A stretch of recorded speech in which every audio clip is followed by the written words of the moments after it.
Stay to the end, because the people who thought they won that day had actually lost. I'm going to take you back to the week Jesus walked into Jerusalem on purpose. He already knew what was waiting for him. He had already said the Son of Man would be handed over, that he would die and rise again. Jerusalem was packed for Passover. The city felt like a sealed jar under pressure. Rome watched every crowd like a threat. One wrong shout about a king could trigger a slaughter. Then Jesus entered the city. He didn't arrive with soldiers. He arrived with prophecy unfolding. The people welcomed him like a king, and that sounded like rebellion to Roman ears. But the danger didn't start with Rome. The danger started when Jesus exposed hearts. He spoke with an authority that challenged every power structure. He called hypocrisy what it was and offered forgiveness without asking permission. Then he walked into the temple courts. He saw worship turned into a business. He drove out corruption in public, shaking the very place that symbolized control. That moment made enemies decide. Some religious leaders feared losing power. Some feared losing money. Some feared Rome's retaliation if the crowds erupted. Their benefit was simple and temporary: protect their position and their system. Then Judas stepped into the deal.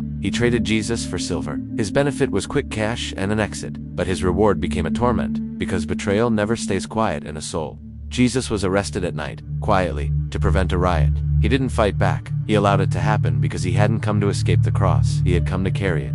They pushed him from hearing to hearing, stacking accusations to make Rome act. Then they brought him to Pilate, because crucifixion belonged to Rome. Pilate saw the situation turning dangerous. He wanted order more than truth. He feared Caesar more than he feared God. His benefit was political survival and public calm. The soldiers mocked Jesus as a fake king, pressing thorns onto his head and turning cruelty into entertainment. Then they nailed him to the cross. It looked like evil had finally taken control. But this is the hidden center of Christian truth. Jesus wasn't defeated. He was offering himself.